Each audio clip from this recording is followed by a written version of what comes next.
I think.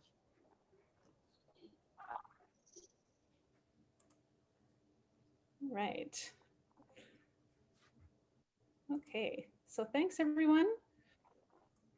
Sorry, I'm just, everyone's kind of beeping in here. So it's a little distracting, but thanks for joining us today. I'm going to get started. I'm going to share my screen so you can get some slides. Here we go. So thanks for joining us today. Welcome to Talent Match's webinar in collaboration with ICTC WIL Digital and the Talent Opportunities Program on the Student Work Placement Program, affectionately known as the SWPP. Before I introduce everyone, I'd like to take a moment to acknowledge the Indigenous peoples on whose lands each of our speakers is working from today. And we invite you to introduce yourself and acknowledge the land you are on in the chat. Our speakers are in various parts of the country, including in Vancouver on the unceded territories of the Musqueam, Squamish, and Tsleil-Waututh nations, in Victoria on the ancestral lands of the Lekwungen people, known today as the Songhees and Esquimalt nations, in Manitoba on Treaty 1 territory, traditional territory of the Anishinaabe, Cree, Oji-Cree, Dakota, and Dene peoples, and on the homeland of the Métis Nation. In Toronto on Treaty 13 territory, traditional territory of Mississaugas of the Credit, the Anishinaabe, and the Chippewa, the Haudenosaunee, and the Wendat peoples. My name is Debbie Reese, and I'm Talent Match's project manager. I'd like to introduce you to today's speakers. Cheryl Serpanchy is the regional coordinator for Western Canada at ICTC WIL Digital, which is a SWPP delivery partner. Before taking on this role, Cheryl worked as a fundraising executive director for nonprofits, and she's also worked in BC's film and arts community. Louis De Palma is no longer able to join us today, but in his place is Peter Greenall. Peter is a senior programs manager at the Ontario Chamber of Commerce, which administers the Talent Opportunities Program, which is also a SWPP delivery partner. Prior to his time with the Ontario Chamber of Commerce, Peter worked in the cultural heritage industry, largely in curation and public education. Also joining us today to help with technical support is Rosanna Dollar, who is ACE-WIL's design and marketing assistant. And we're also being joined by 2 ASL interpreters as well. Just so you all know, we are recording the webinar, so you can rewatch it later or share it with your colleagues. I will also share the slides afterwards, so you don't have to take extensive notes. And if you have questions throughout the webinar, please add them to the chat. At the end of the presentation, we'll go through as many of those as we can. But before I hand things over to Cheryl and Peter, I'd like to take a few minutes to tell you about the Talent Match program. So just want to make sure I'm in the right place.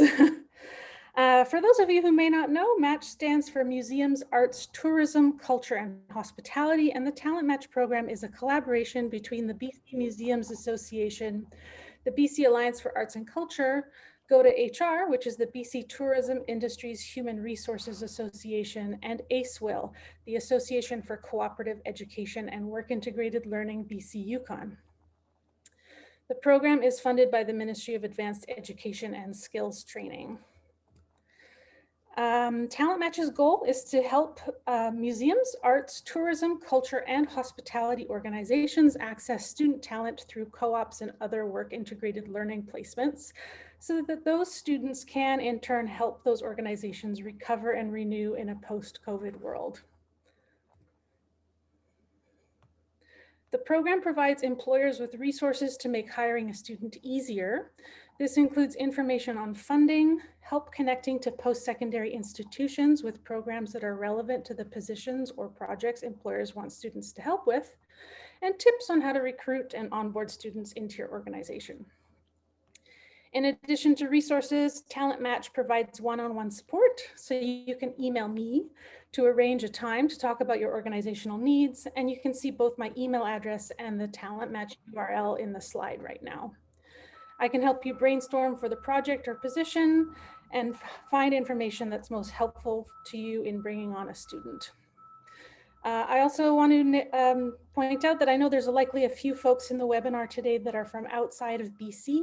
So I just want to let you know that while the Talent Match program is meant for BC-based employers, the SWPP funding is a federal program. So please stay to learn more about accessing that funding. And to those of you who are from organizations that are not a match organization, we also encourage you to stay and learn about the SWPP funding. While the resources on the Talent Match webpage are focused on match organizations, you're welcome to use them as well. Oops, one sec. There we go. So we're pleased to be bringing today's info session on the Student Work Placement Program, aka the SWPP.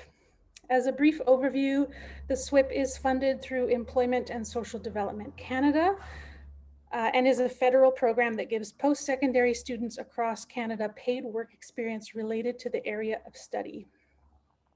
There are 11 delivery partners who are recognized associations and organizations that represent the interests of employers in certain industries.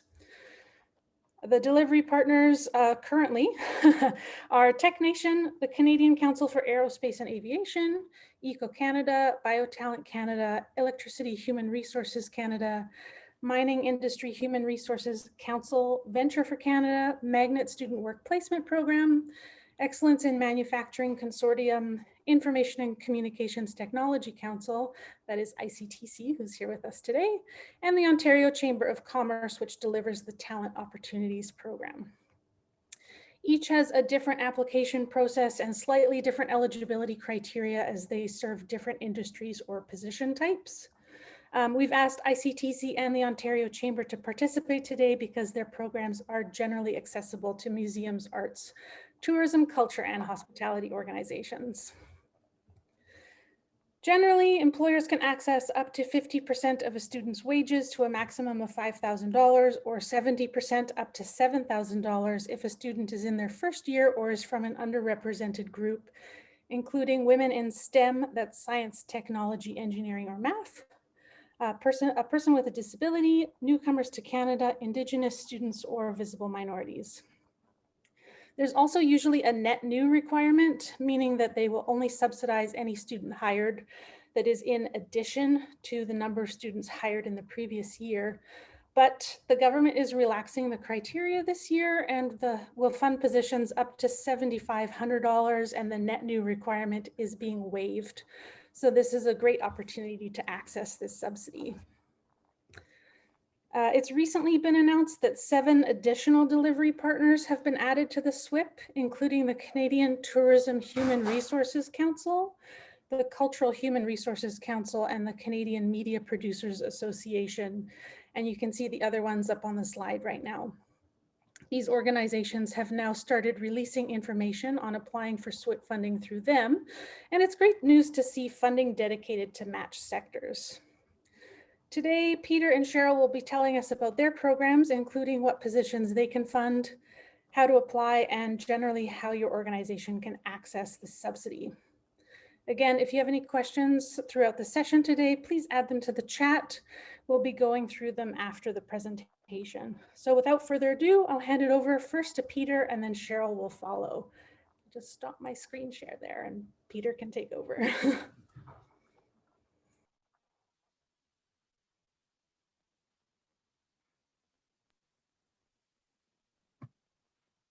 Thank you. I'm just going to pull up the presentation here. Just give me 1 second.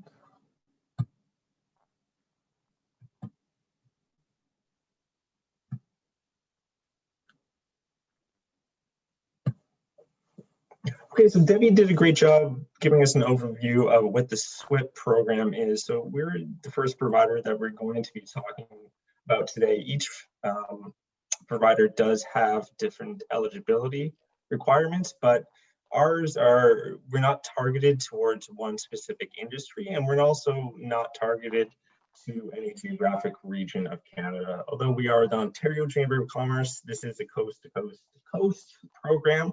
So that's why we have been invited here today to talk to this audience, which is largely from BC. Okay, eligibility requirements. We can break this into 2 groups. First, employer eligibility. You have to be a registered Canadian business or organization that includes nonprofit and charitable organizations. You cannot be a federal, provincial, or government group that includes municipalities, any crown corps at the federal or provincial level, and financial capacity to pay the students for the full term. So the subsidy, and I'm not quite sure how it works with other providers, is paid at the end after you provide us with some information, and we can go over that later. Student eligibility, they have to be a Canadian citizen, permanent resident, or protected person under the Immigration and Refugee Protection Act. So when a student applies, they will actually have to provide documentation for their citizenship or residency status. And that also goes for the other things that I'll be discussing in the eligibility. So they have to be in a program of study that requires a WIL placement. So this can mean it either counts towards a credit or it's part of their degree requirement. And they have to be enrolled at a registered post-secondary institution. So private career colleges couldn't apply. They can't be an immediate family member of an employer. So obviously we don't want to get into issues of conflict of interest, and apprenticeships are not allowed. So this also kind of gets into an issue of nomenclature. Apprenticeship has to be something that would be, a registered trade that's governed. Sometimes we'll see people call things an apprenticeship that doesn't really meet the requirements for what we would consider an apprenticeship. That's fine. We can sort it out with you later.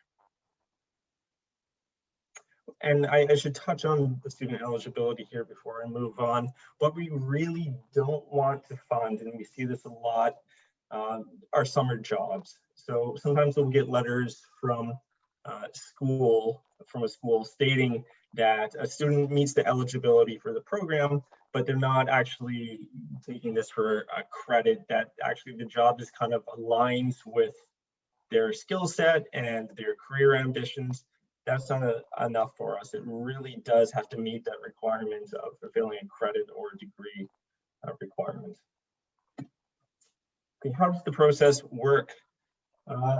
So you as an employer would sign up through the online top portal, which can be found at the OCC website. So that's www.occ.ca,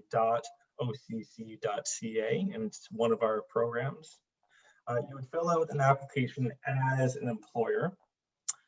We would then approve you as employer to make sure that you meet the eligibility requirements, which we had previously discussed. Then it's a matter of getting that students and getting them to apply. So the student also has their own top application that they would have to fill out. That's part of your, as an employer, your application. What we don't do is we're not a matching service. And I think that goes for all the other providers on the call today. We won't assist you as a company to find that student. That's probably one of the most common questions we get from employers. It's your responsibility to, and I would suggest the best course of action here would be to reach out to the co-op office at your local post-secondary institution. They're the ones who would be able to provide you with that information. So the student would go in and apply with your application. So they would provide us with the documents we had discussed. So again, that is proof of citizenship or residency. They would have to provide a documentation from the school stating that they are in a program of study. And then they would also, you as an employer would have to provide a contract stating that they are an employee, and also giving us their start date, their end date, and the wage. So another important thing here that I should say is that they have to be an employee. This can't be a fee for service contract based employee, because at the end of the program, how we end up paying you is we're going to ask for pay stubs. And we will want to see that they are paid on, a weekly, bi-weekly, monthly. It really doesn't matter, but we need to see that payment was made. If you can't provide that, and you wouldn't be able to provide that as a fee for service, then unfortunately we reserve the right to cancel your contract with us and we wouldn't be able to pay you. And that has happened in the past, and it's a very unfortunate circumstance, and obviously we don't want to see that happen. What we can also do for you is a bulk process. So if you are an organization and you are hiring, let's say, more than 5 employees, we will handle the application process on our end. It's quite a simple process. I don't think I really have to get into it now, but you would provide us with the basic information about the students. We would provide you with some documents to sign and also for the school to sign, and we would be able to take it from there. So we do give you that concierge service, and really our goal is to make this as easy as a process as possible. And okay, so this is what we're getting here. So how do you get paid? It's at the end of the work term, and the terms are based on the school terms. So it's quarterly. Employer provides direct pay deposits. We talked about that. And then the subsidy is calculated based upon the payment. So right now, as Debbie had mentioned, there are some changes to the percentage of wages that can be claimed with TOP. So starting from May the 7th, it's 75% for designated groups. And those are the designated groups that Debbie had discussed. And it is 50% for the other students as well. And also the net new requirement has been waived. So those are probably the 2 biggest hurdles or questions that I get asked. Okay, and that's it. I'm happy to answer questions during the question and answer period, so just let me know. Thank you. Thanks so much, Peter. I do see a couple questions in the chat, so I'm noting them down, so we will get to them. In the meantime, I will pass it over to Cheryl. Thanks, Debbie, and thank you so much for the invitation, and to ACE-WIL and Talent Match for the opportunity to share today our presentation from ICTC. I'm the regional coordinator for all of Western Canada. I'm based here in Manitoba, and I cover 4 provinces from BC to Manitoba. We are a national organization, and I'll go into a little bit more description about our organization. I can share my slides.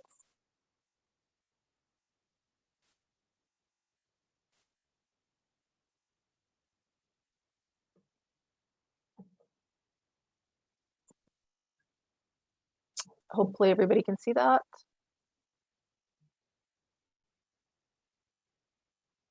And you'll let me know if you can't. Yes, it looks you good. can see me? Okay, I'm just gonna hide the meeting controls here. So ICTC is the Information Communication Technology Council of Canada. Shorter version is ICTC. We have a work integrated learning program similar to the Ontario Chamber of Commerce. We're a wage subsidy program for hiring post-secondary students. Just to give you a little bit of background about ICTC, we have been around for over 25 years. In the last 6 years, we've been a nonprofit NGO doing mostly policy work around the digital economy. So that means we're doing a lot of research work around where the jobs are. And prior to COVID, we had a report that was printed out, and anybody can find that information on our main website at ICTC-CTIC, which is the French version of our company name. And we're based in Ottawa. So if you have any questions in the East, there's definitely a team for the Eastern as well as for the Western provinces. So just to give you a little bit of a inspiration around what we do and how we work. We are a national organization. We are looking for partnerships with industries, education, anything to do with information technology, which is really anything to do with communications.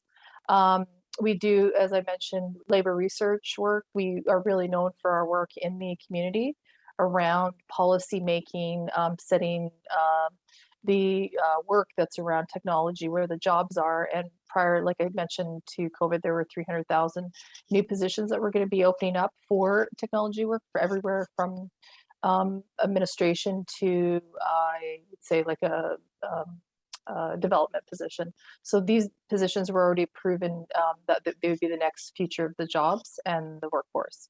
That's obviously doubled since COVID, as a lot of companies are now pivoting, and businesses are now having to figure out a virtual or a web-based version of their company. So we have many programs. ICTC is right now promoting the WIL program. That's our largest program. We do inclusive innovation development, entrepreneurial potential for any of the programs around immigration, youth. We have other competitions. If anybody would like to know more about those programs, they can contact me or our head office. But we are a consultative practice-based evidence policy work for the digital economy and for the business community across Canada. We are a Canadian company. So the work integrated learning, as Debbie excellently displayed, and as well as my colleague at the Ontario Chamber, is an innovative work integrated learning. So we refer to it as WIL, which is work integrated learning.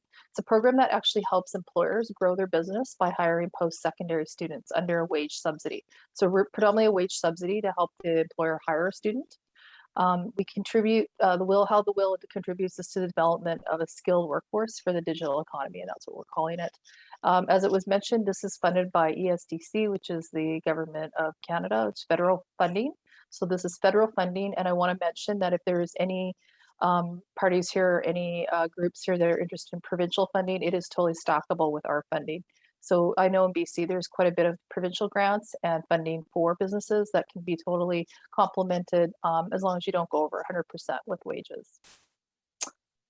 So the types of eligible internships, they're quite vast. And a lot of people think IT is basically like a digital software person or student. So WIL is actually open to all types of work integrated. So it's an internship, a work study, a co-op internship, or practicum-based internship. It's around applied research or project work. It's mostly to get the student in the workplace to get a work experience so that hopefully they can be hired on as a permanent employee. So that's the great plus of having the WIL program be a part of your payroll. So it can be also for full-time or part-time hours, as well as full or part-time studies. So that really opens the gamut. And even though these positions look very technical, fintech is really financial technology, has anything to do with hiring someone in HR or accounting, web marketing, or social media, huge area of business. A lot of even top IT firms are asking me for these types of roles. Advanced manufacturing has anything to do with creating things, as well as e-health, biotechnology. Even though there are other partners that do that type of work, I do get a lot of call for those types of roles. Artificial intelligence, brand new thing that has a lot to do with digital design, a lot of it to do with media design, same with website development, same with intelligent retail and commerce. That has a lot to do with online sales and marketing, anything to do with ticket sales or selling products. Self-explanatory software, game development, anything to do with smart retailing, which is anything to do with like an app. Cybersecurity is a big area that's going to be growing in the next 5 to 10 years. It's already growing now. We don't have enough students going in this area, but we're working very closely with the associations. Clean technologies has anything to do with green energy, even though there are other partners that also fund those departments as well. Try to hide this floating screen.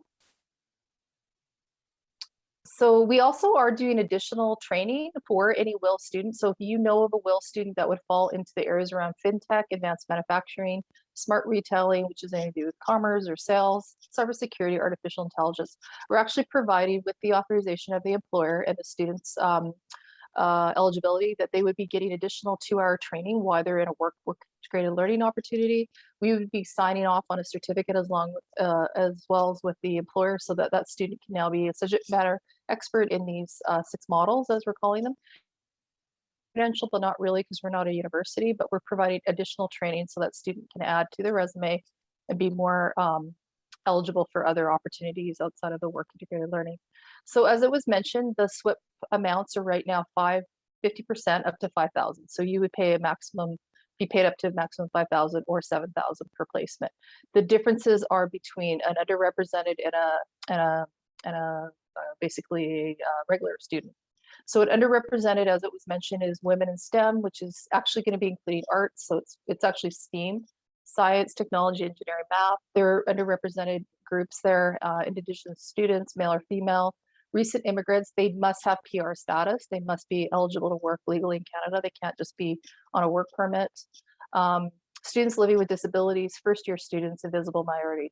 As it was mentioned, the SWIP funding is actually going to be increasing. The government has announced as of April that 50 or 70 will be changed to just a regular 75% of a wage up to $7,500.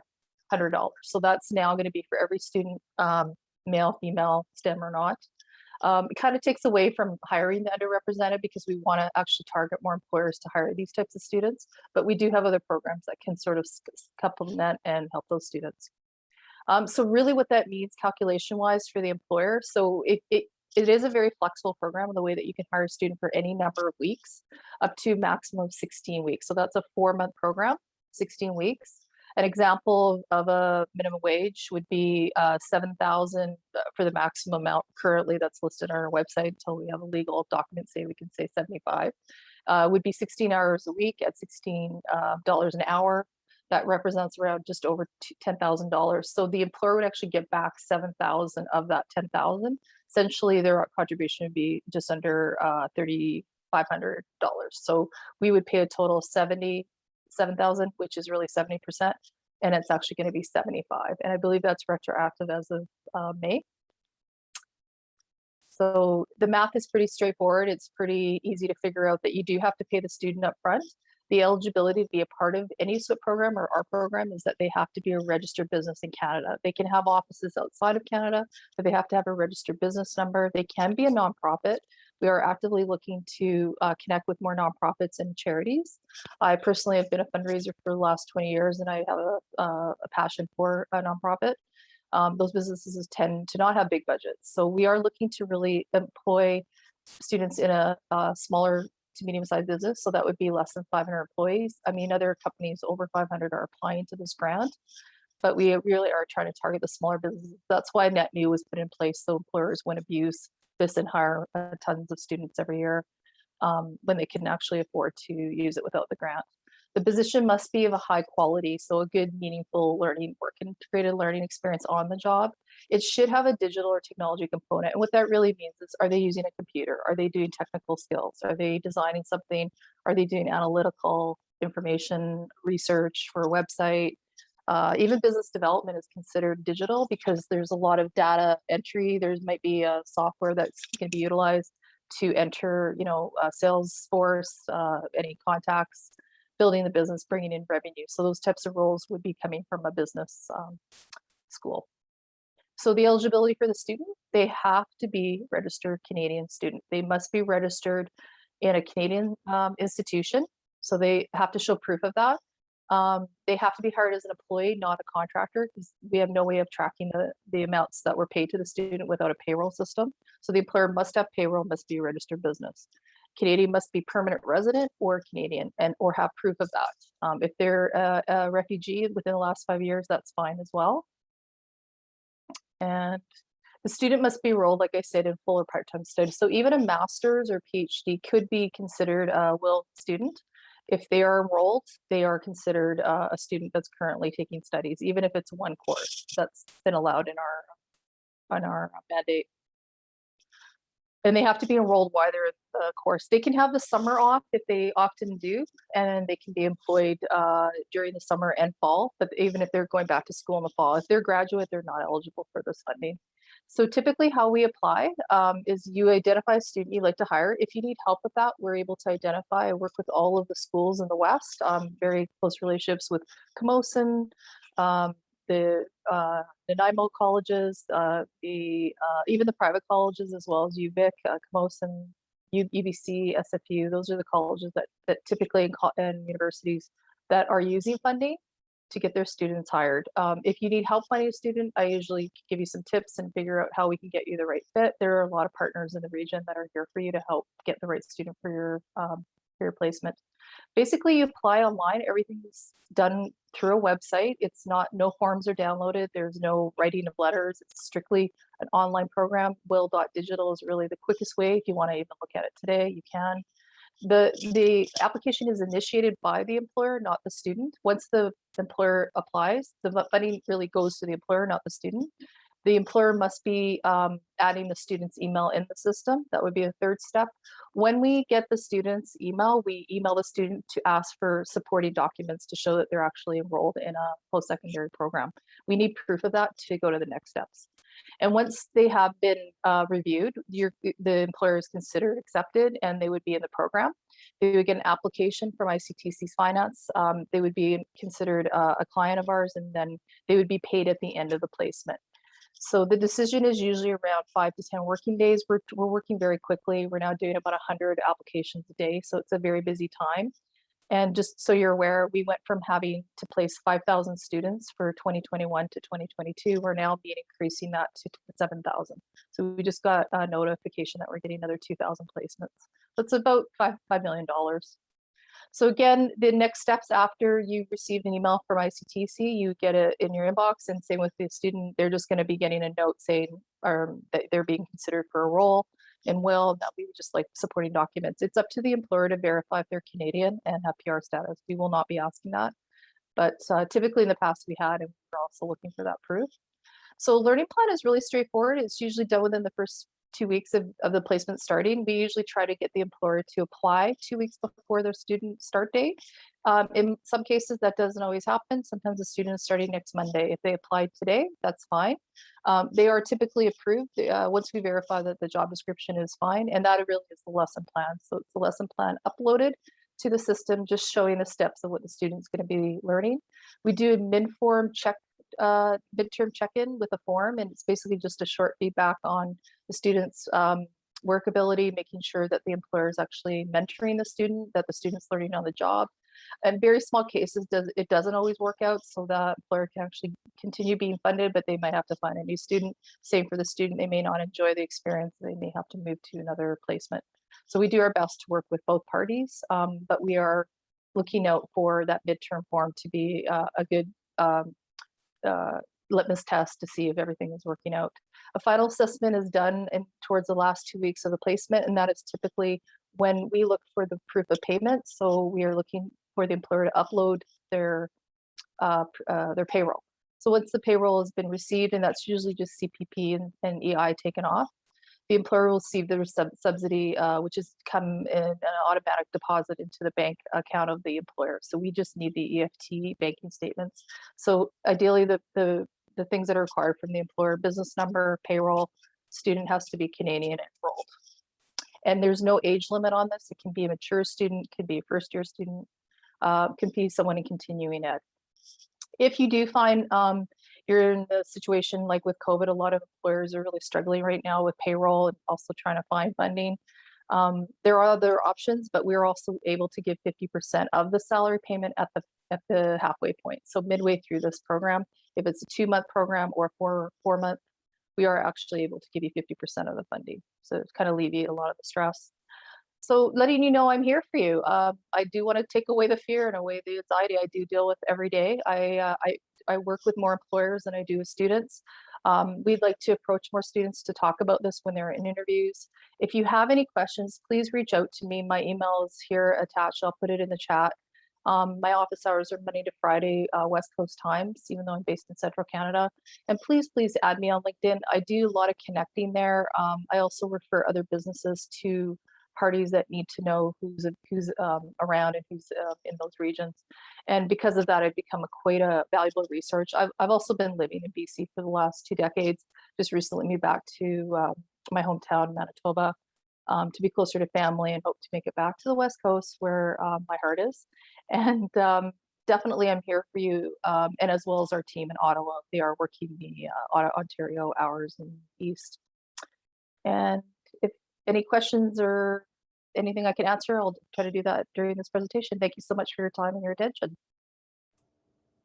Thanks so much, Cheryl. Maybe you could stop your share and we can get through some questions. I have some questions that people have been putting in the chat, and then I have some prepared questions as well. Can I stop sharing? I can't tell. Oh, no, you're still sharing. Okay. Stop doing that. Love this technology where I could even just shut this off. Oh, you know why? The floating screen left me. How do I get that back? How do I get it back? Technical support. Yeah, I turned it off so I can't see it. Oh, So there we maybe go. you can just stop me from sharing. You're good. All right, thank you so much. Okay, so the first question was, how many courses do I think it's the students have to take? Is it a full load or part-time? If you both Yeah, want I'm to. happy to answer that. Yeah. So it can be part-time, it can be full-time at any level, as was mentioned. So master's, PhD, that's fine as well. Yeah. And again, it can be part of full-time studies for ICTC as long as there's a proof of enrollment. They can be in even a master's or PhD level and be enrolled in one course. That's fine. Great, thank you. If I could just add one thing to that, though, the will placement does have to be happening within that semester. So if they were to be, let's say that it's a first year student and they were to be doing a will placement in the second year, that wouldn't work for us.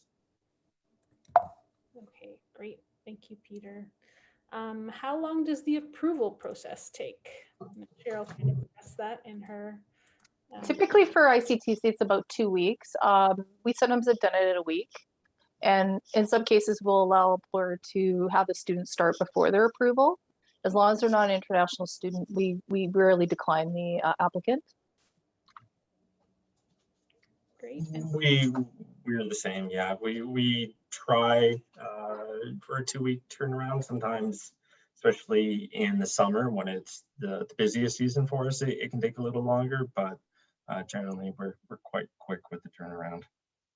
Great, thank you. What is the minimum or maximum time duration for each student contract? With us, ICTC, there is no minimum. We've seen contracts go through for less than a month, even as low as 10 hours a week, which isn't a lot of learning on the job. There are stricter terms if you hire co-op students. So if a co-op term is being utilized during this funding program, it really is up to the co-op department, and they're all different. But I know with UVic, they have a co-op term between January 1 till the end of April. So there's a 4-month period that they have to piece so many hours to graduate. They also have to be currently enrolled. If they're graduating during summer and they're in the program, they would be applicable. But if they're enrolled and they'll be taking off the summer and not graduating enrolled in the fall, they're fine. But with ICTC, we do have a flexible start date, so you don't have to hire co-op only. Used to be you had to. And that makes it way more flexible in terms of getting any student that's currently enrolled. And that's public and private schools, as long as they're recognized in the province of BC. We have a little website we go to, we can plug it in. There's a lot of private schools, like digital schools in Vancouver, such as LaSalle College. As long as it's not an English school, those typically are not, or religious schools for some reason. And the only companies that can't really utilize this funding is like a financial institution or a federally supported institution. Even schools can use the funding. So if you know any schools or there's any instructors out there, please use up this funding. Excellent. And Peter, did you want to Yeah, comment? it's the same for top. There's no minimum. I think last term we paid out a company $400. So yeah, there's no minimum, and then the maximum is just the maximum ceiling for the funding itself, right? So that's the $10,000. I wanted to touch on one thing though. Yeah, it's financial institutions are not eligible, but that also includes any organization that would be taking on anything that would be like a bank. So we also have in the past declined mortgage brokers, venture capitalist firms as well. So if you have any concerns about that, you think you might not pass the sniff test, email us, email me, my contact details, I can pass along after. We can let you know. Great, thank you. There's a question here from Sue Biley. I'm sorry, Sue, if I'm not pronouncing your last name right. She asks, where would hosting digital gatherings go? So I'm not quite sure if you mean remote work for students. So as a previous event planner and fundraiser, it sounds like an event job. It might be something that's done virtually, like events that are done online now, even conferences, even events like this are done online instead of in person. That would be a reason to hire a student to help with that business, maybe become more virtual. And I want to also explain that the internships are pretty wide open in terms of the types of students, as long as they're showing proof of enrollment. Even art students that's using digital technology like digital media, film, video, even producing maybe some PowerPoints or video to get that business recognized through a virtual web area or business online, that would be a reason to hire a student. And our funding is actually eligible for any student after they finish their first placement. They can be rolled over into additional weeks. So we actually fund the same student until they graduate. Okay, and I see that Sue's popped into the chat asking under eligible types of internships. So I think what she's getting at is if she wants to hire someone to do like hosting webinars, what school programs that might fit into. So I think there's some flexibility there. I'm sure Cheryl has some input on that question. I was going to say, Debbie, that sounds like your area of expertise because you know a lot about the arts. Like you've worked in the arts, you've seen areas, and maybe you know of the schools. Like I've even approached Emily Carr. I have talked to the co-op director there, even as well as BCIT, which teaches a lot of different polytechnical programs. And I mean, other than making things and like sewing or like being a electrical electrical person or a plumber, we can't really fund those positions because they're not using digital. But we do advanced manufacturing, which has a lot to do with making widgets and making things. I would say anything to do with virtual reality or digital media really falls into IT or tech for us. Yeah, as far as recruiting students from schools where those programs are, ACE-WIL has the ACE-WIL website is handy to look at what schools have different types of programs. So that might be a handy thing. Also, if you're looking for like an event coordinator and part of that is hosting digital events like this, then even just a general arts program would be eligible. They don't have to necessarily be like, a BCIT student kind of, in a technical realm in order to get funded. The job just generally has to be like tied to their area of study. Sorry, go ahead. I think Sue might have been asking, I noticed that ICTC, that you had different buckets when you talked about the categories of what you would cover. Was that the question? Okay, there we go. Right, so I guess when you apply to ICTC, do you have to know which category you're applying to? Not necessarily. I mean, we look more at the job description, Right. Sue. So what we are looking for, and Peter, is we're looking for a specific role that's actually going to get that student hopefully full-time work or permanent work. The whole idea of getting into work integrated learning is so that you get a trial period with that student to see if this might be a good fit over hiring a regular person who's just looking for work. I've often even suggested to employers to put even a job description on Indeed if they can't find what they're looking through the schools or through co-op departments, because there's a lot of people looking for work right now. As long as you stipulate that you're looking for a student to hire, you're going to be funded. And then keep in mind, there is provincial grants in BC. They may be around innovation, but you can stack funding. I'm not sure, Peter, in your province how it works, but if they're able to use this funding, which is national, we're a national organization, you can really access a lot. This is for all the company owners and entrepreneurs here. Look at what's going on in the province of BC. You have to look at your government provincial grants. There is new innovation funding coming out, and Innovation BC or Innovate BC is totally complementary to our funding.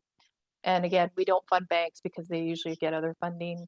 Even schools were typically funded federally, and we weren't able to support them to hire as an employer.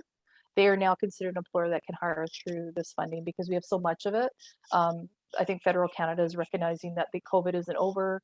There's still a lot of people really, struggling with getting resources to hire anybody. And then right now, everybody is sort of forced to pivot. I even have like engineering profs and deans asking for people with technical abilities like digital design and video and filming skills, because those are all falling under digital. They would be hired even though they're TA. They are using up this funding at the college level. Great, thanks, Cheryl. So the next question is, does the Ontario Chamber support STEAM or just STEM? That's a great question. And until Cheryl had brought that up, I never heard of STEAM. So as far as I'm aware, no, we were only told women in STEM. If there have been changes, I haven't heard about them yet.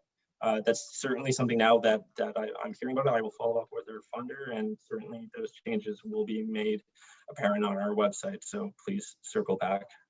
Great, thank you. Someone just asked about slides. So yes, we will share the slides as well as the recording of the video on the Talent Match webpage. So that's on the ACE-WIL website. You can find it through there, and I will put it in the chat again just in a minute. But I will jump ahead to the next question for Peter and Cheryl. If a student graduated this year, but does not have a plan to continue study at this point, would they still be eligible through their existing or past enrollment?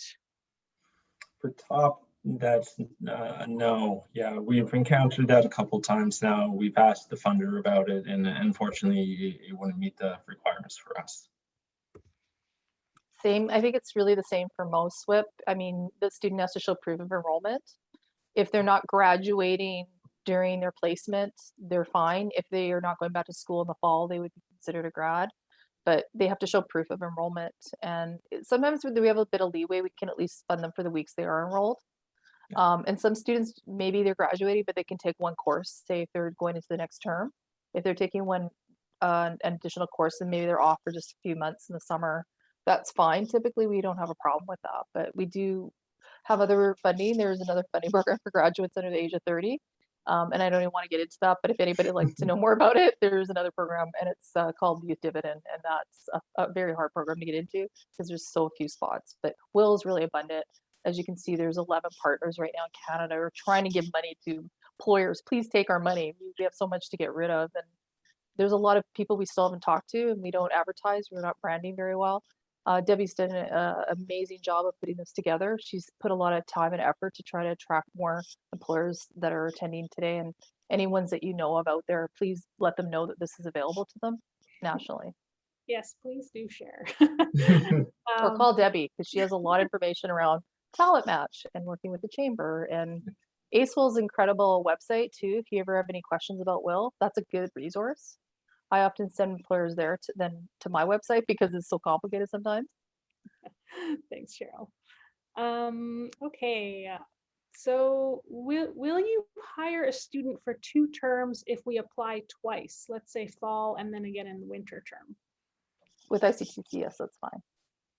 And you can use the same student, as I mentioned, over and over again. If they're going back to school and you want to hire them later, we're just asking that the position not be like someone got laid off and then you filled it with a student, because that's kind of against the rules. But if there's a lot of leeway, like we do kind of make it really easy for an employer to get the same student again, and they just have to send us an email saying why after a 4-month period. If they want to continue them on, they're available for part-time hours, we'll do that. But we just need a reason so that ESDC, because we do a lot of reporting with them, they will do an audit with us. They want to make sure someone's not abusing the funding. And you, again, with our funding, you cannot hire a relative with this funding. That has happened. I know there is provincial funding that is okay with that. I was really surprised to hear that you could hire your son or daughter or a relative, but you cannot with this because it's hard to track that. And Peter, multiple semesters in a row? Yeah, so it's 2 semesters for us. That has to be 2 funded semesters. So let's say they had worked previously for you for 1-2 semesters. That's fine. We just can't fund more than 2 semesters for the same student. If you want to hire a new one, that's a different story. Great. Let's see. Is there a list of schools or programs you've placed students from before?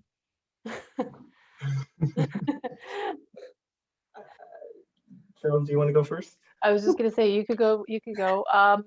We don't really have a list because we're finding new schools every month. Sometimes there's like right now in Vancouver, there's like Northeastern University. It's kind of new to the province, but they have offices in the States, and they have, I think, one in Ontario. There's even like Brain Station, which is a technical, these are all technical training programs, but there's also like LaSalle, which teaches a lot around animation. I only learn about these schools when I get an employer who calls me and says, hey, I've got a need and I want to look at the student at this a student from this school. I do find a lot of employers already know who they want to hire. If they don't, I usually try to help them out. They're not totally stuck because a lot of them don't know where to look. But in most cases, it's putting a job description on Indeed, and you'll find students through that way faster, and you'll get more resumes in. But we don't vet the student. It's up to the employer who they're going to hire. But really, any school that's registered in Canada and is provincially recognized. There are a lot of private schools that are not like well known, but they are. There's a website we can go to. Well, I will tell you that on the ACE-WIL website, it lists 25 public Yep. secondary schools in BC.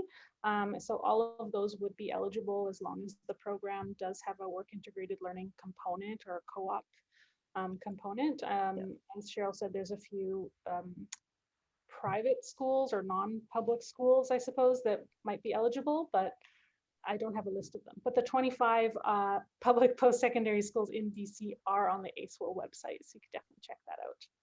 And the staff, and usually the WIL staff that deal with co-op, are really trained to help the employers. I even get a lot of employers that don't know how to put together a job description. They've never done it before. They might be a new solo entrepreneur. Even incubators and startups are really, really attractive for this type of funding. I'm always talking to them and working with them. We are looking for incubators because they're the new business that's going to be being promoted, and also they're going to kickstart this economy right now during COVID.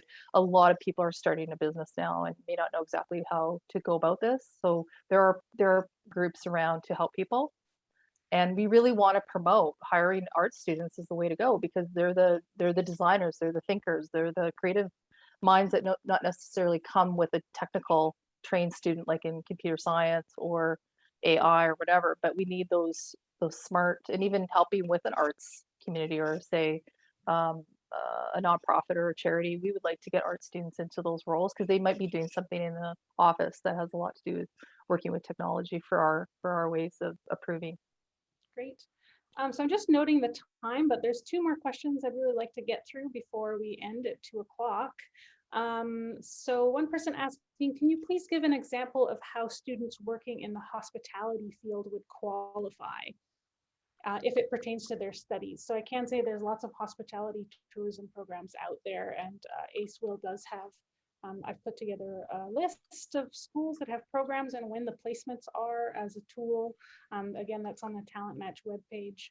But maybe if Peter or Cheryl wants to chime in about hospitality tourism students.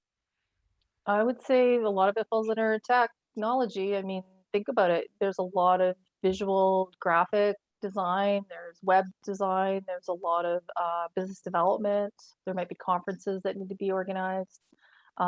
Having lived in Victoria for the last 6 years, I would say I think a lot of companies even have to pivot, and they have to have like online menus, maybe developing an app. There is a lot more funding for technology, so it's a good complement to the WIL funding because you can stack it. But there's a lot of areas that need to be technologized or digitalized, I should say, for the tourism industry, and definitely with hospitality. Other than serving food, there is funding for, I believe, those groups, and Debbie would be the best person to ask about that. But I would say in terms of ICTC funding it, as long as the student is going to be learning on the job something digitally, there isn't a problem for us to approve that placement. Okay, and for the employer. How about you, if there's a tourism hospitality student, but the employer is looking for like housekeeping or front desk or a server or cook in the restaurant? Yeah. So for top, obviously, we don't have that. We're not tethered to a technical digital component. As long as the co-op office of the university college would sign off that it is meeting that requirement of credits or degree requirement, then that's fine for us. Yeah. Great. And last question, how early do you accept funding for? When will there be applications open for the winter term? Yeah, so we call right now we are open for the fall term. We're accepting applications as of last week. When winter would open, that's a good question. The fall term for us runs until the end of December. I would imagine that we'd probably open up winter probably first week of December, maybe a little earlier. Great, thank you. And ICTC is pretty much open now. I'm not sure if the Ontario Chamber got the increase, but we're now having to place an additional 2,000 placements by next July at the 7,500 amount. And just for everybody's awareness, we're just waiting for a signed contract. Every SWIP partner needs that before they can actually advertise the 75%. There is a federal election coming up this month, I heard, and that's probably what's delayed the signing of the contract. But we were told as a cabinet decision back in April that they would be increasing the funding till the end of, I believe, next July. So it's a really good amount to be able to access right now as opposed to 50 or 70. But it is open predominantly anytime, and you can hire a student for a number of weeks, over 16 or under 16 weeks. And they can start anytime. Right, excellent. Thank you so much to both Peter and Cheryl, and to our ASL interpreters today, and for Rosanna for being in the background, helping, making sure everyone is in the room. Again, as I mentioned, we will have the slides and the recording of the webinar available. We'll post it on the ACE-WIL Talent Match website, which I'll pop into the chat again so you guys can note that down. There's also lots of resources on that page, again, with recruitment tips. ACE-WIL has a post an opportunity portal, so you can post your job and reach multiple schools across the province. Yeah, so definitely check it out. And if you have any questions, you can just email them to me, and I can also direct you to Cheryl or Peter. And I'll put that in the chat as everyone starts to head out. So thank you so much for coming today. Thank you, Debbie, for having us. Yes, thanks, Debbie. You did a great job putting this together very last minute during summer hours. And great attendance. Nice to see everybody's faces. Don't be shy to reach out anytime you have questions. And Debbie, do you have a large team there in BC? Are you a team of one? Me and Rosanna helping me out, and then we have our steering committee, so there's representatives from ACE-WIL, so a couple different schools, as well as representatives from the BC Alliance for Arts and Culture, the BC Museums Association, and Go to HR as part of our steering committee. So we will work together. And ACE-WIL does a lot of free events as well. I've noticed on these, it's a good place to go to when you want more information around funding, and where there's a will, there's a way. That's what we're calling it. And why will? Because will seems to be the future for the economy. It also is helping the newest talent coming out of school get into jobs that are going to be the future of our economy. So really hope we get through this time. I don't know when the end is coming, but COVID is still pretty prevalent in the prairies, and I'm pretty sure in the east. We're not allowed to not go out without masks on. So it's pretty serious here. Like, there's still a lot of businesses that are really suffering getting clients and customers in, and they need help. Yeah, well, I'm really glad to see the increase in funding for the SWIP programs, and the change in eligibility criteria, and all those partners being added is also really exciting. So yeah, definitely a lot of stuff going on in BC, that's for sure. All right, well, thank you so much again, and thanks for everyone for attending. And yes, send me an email if you need to. All right, thanks, Debbie. so much. Thanks, Peter. Thank you. Thanks, Thanks, Rosanna, Cheryl. and the ASL folks. Thank you.